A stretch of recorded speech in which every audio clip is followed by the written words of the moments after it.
انقلاب فرانس دنیا کا پہلا کلاسیکی بنیادوں پر برپا ہونے والا انقلاب ہے، اگرچہ اس سے پہلے دنیا میں پسے ہوئے طبقات میں کئی بغاوتیں برپا ہو چکی تھیں، جیسے 500 قبل از مسیح میں اسپارٹکس کے غلاموں کی بغاوت، قدیم مصر میں غلاموں کی بغاوت، روم کے اشرافیہ کے خلاف سپاہیوں کی بغاوت اور قدیم چین میں کسانوں کی بغاوت۔ یہ تمام بغاوتیں ظلم و بربریت کے خلاف برپا ہوئیں، مگر انقلاب فرانس کے برخلاف ان میں سے کوئی بھی با اثر حکمران طبقات کے معاشی اور سیاسی ڈھانچے کو بدلنے میں ناکام رہی۔ اعزاز انقلاب فرانس کو ہی ہے کہ تاریخ میں پہلی مرتبہ عام شہریوں نے ملوکیت کے پورے ڈھانچے کو بدل کر مساوات آزادی اور خوشحالی کے منشور میں بدل کر رکھ دیا۔ اگرچہ انقلاب فرانس 18ویں صدی کے آخر میں برپا ہوا، مگر اس انقلاب کی بنیادوں میں ان معروضی حالات کا خاصا عمل دخل ہے کہ جو 15ویں صدی سے یورپ کے سیاسی اور تہذیبی فکر کو نئی بنیادوں پر استوار کر رہا تھا۔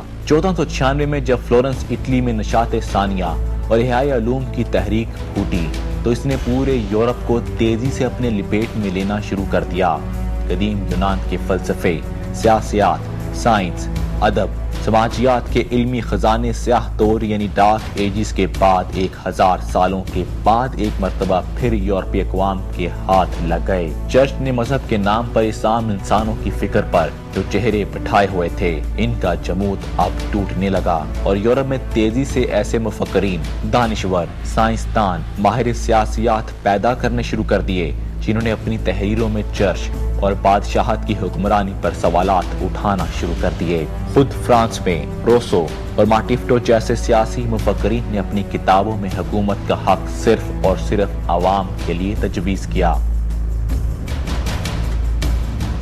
French Revolution overthrew the previous medieval